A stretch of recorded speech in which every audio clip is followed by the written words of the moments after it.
बिस्मिल्लाहिर्रहमानिर्रहीम। शुरू करता हूँ अल्लाह के पाक नाम से जो बहुत बड़ा मेहरबान नहायत रहने वाला है।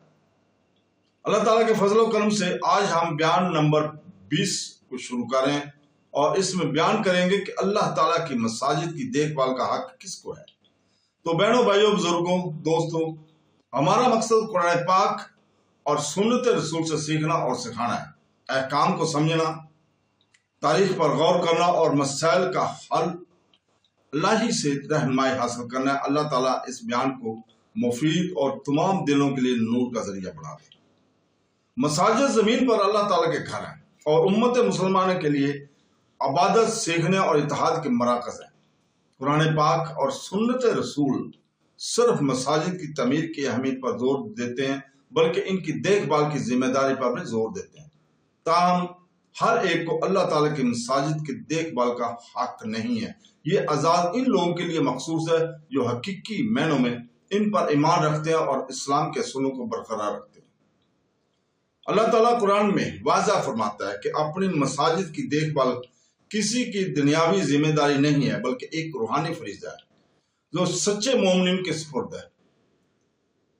सूरह तौबा की आयत नंबर 18 में अल्लाह ताला फरमाता है कि अल्लाह की मस्जिदों की आबादकारी सिर्फ वही लोग करते हैं जो अल्लाह और यौम आखिरत पर ईमान रखते हैं, नमाज कायम करते हैं, ज़कात देते हैं और अल्लाह के सिवा किसी से नहीं डरते। यही लोग हिदायत याफ्ता हैं। इस आयत में मसाजिद की देखभाल का हक रखने वालों की अहलियत की वजाहत की गई है। अल्लाह और यौम आखिरत पर ईमान, नंबर 1। नंबर 2, नमाज का क़याम। नंबर 3, ज़कात की अदायगी। नंबर 4, सिर्फ अल्लाह का खौफ। इस तरह मस्जिद की देखभाल सिर्फ इसके ढांचे की सफाई या मरम्मत के बारे में नहीं है, बल्कि इस बात को यकीनी बनाना है कि ये इबादत, रहनुमाई और नेकी के मरकज के तौर पर अपने किरदार को पूरा करे। पैगंबर इस्लाम सल्लल्लाहु अलैहि वसल्लम ने मसाजिद की अहमियत और इनकी तामीर या देखभाल करने वालों की अजर पर जोर फरमाया है। जिसने अल्लाह ताला के लिए मस्जिद बनाई, अल्लाह इसके लिए जन्नत में घर बनाएगा। सही अबू बुखारी हदीस नंबर 450 और सही मुस्लिम 533 नंबर में ये फरमाया गया है। इस हदीस से मालूम होता है कि खुलूस नीयत के साथ मस्जिद बनाना और इसके देखभाल करना बड़ी नेकी का काम है। ताहम अखलास कलीद है। अगर कोई शोहरत या वकार के लिए मस्जिद बनाता है या इसकी देखभाल करता है तो अल्लाह ताला के नजदीक इसकी कदर और कीमत खत्म हो जाती है। एक और रवायत है, सुनन इब्न माजा हदीस नंबर 757, मस्जिद को सफाई एक नेकी है। इससे ज़ाहिर होता है कि झाड़ू लगाना, गंदगी को हटाना या मस्जिद की पाकीज़गी को यकीनी बनाना जैसे मामूली काम भी अल्लाह ताला के लिए खलूस नीयत से किए जाने पर इबादत समझे जाते हैं। कुरान पाक हमें मस्जिद अल-दार की कहानी के जरिए मुतंबा करता है, जिसे मुनाफिकीन ने मोमिनों को तकसीम करने और फसाद फैलाने के लिए बनाया था। अल्लाह ताला ने सूरह तौबा 107 में फरमाया, और वो लोग हैं जिन्होंने अपने लिए एक मस्जिद बना ली ताकि नुकसान और कुफर और अहले ईमान में तफरका डाला जाए, और जरूर कसमें खाएंगे कि हमने इससे सिर्फ बेहतरी किया का इरादा किया था, और अल्लाह गवाही देता है कि वे झूठे हैं।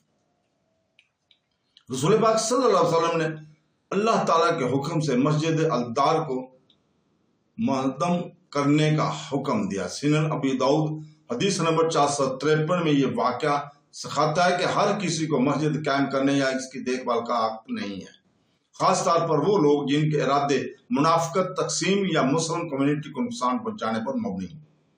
कुरान पाक और सुन्नत रसूल जिन लोगों को मसाजिद की देखभाल का हक हासिल है, इनकी शनाख्त दर्ज हम और अलामात बयान करते हैं कि अल्लाह और आखिरत पर पुख्ता यकीन, नमाज की बाकायदगी से पाबंदी, ज़कात और सदक़ा की अदायगी, दुनियावी ताकत की बजाय अल्लाह ताला के खौफ नीयत में, इखलास, इत्तेहाद का अज़म, तकसीम नहीं, मस्जिद की सफाई और देखभाल के लिए वक़्फ़ है।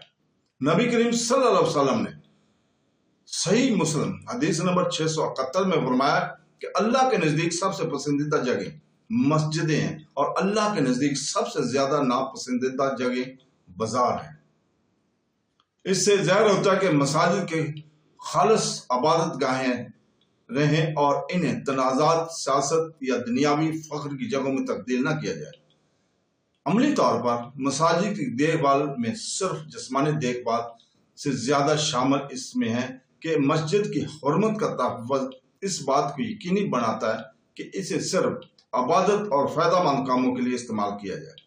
دینی تعلیم، قرآن پاک کی تلاوت اور علمی اجتماعات کی حمایت کمیونٹی کو نماز میں شرکت اور متحد رہنے کی ترغیب دیتا ہے۔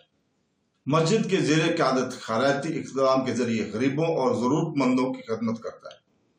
یہ مدینہ منورہ میں مسجد نبوی کے نمونے کی عکاسی کرتا ہے، جو عبادت، سیکھنے، سماجی حمایت اور کمیونٹی کی قیادت کا مرکز تھی۔ اللہ تعالیٰ کی مسجدوں کی دیکھ بھال کا حق ان لوگوں کا ہے جو اس پر سچا ایمان رکھتے ہیں، نماز قائم کرتے ہیں، زکوٰۃ دیتے ہیں اور اللہ تعالیٰ سے سچے دل سے ڈرتے ہیں، جیسا کہ سورہ توبہ آیت نمبر 18 میں مذکور ہے۔ رسول پاک صلی اللہ علیہ وسلم نے اس بات پر زور دیا کہ مسجد کی صفائی جیسے چھوٹے کام بھی خلوص نیت سے کیے جائیں تو نیکی ہے۔ دوسری طرف منافقین یا فاسد عزائم رکھنے والوں کے جیسے مسجد الدار کے بنانے والوں کو مساجد کی دیکھ بھال کا کوئی حق نہیں ہے۔ ایک سالہ مسجد کو اللہ کا گھر، اتحاد کا مینار اور کمیونٹی کے لیے عبادت اور رہنمائی کا مرکز بنا کر محفوظ کیا جانا چاہیے۔ ہم آج کی گفتگو کا اختتام اپنی اس عاجزانہ دعا کے ساتھ کرتے ہیں۔ اے اللہ تعالیٰ، ہمارے دلوں کو پاک فرما، ہمارے اعمال کو قبول فرما، ہمارے گناہوں کو معاف فرما اور ہمیں اپنے شکر گزار بندوں میں شامل فرما۔ ہمارے وقت، ہمارے اہل و عیال اور ہمارے ایمان میں برکت عطا فرما اور ہمیں قیامت کے دن اپنی رحمت کے سائے میں جمع فرما۔ آمین ثم آمین۔ اللہ حافظ۔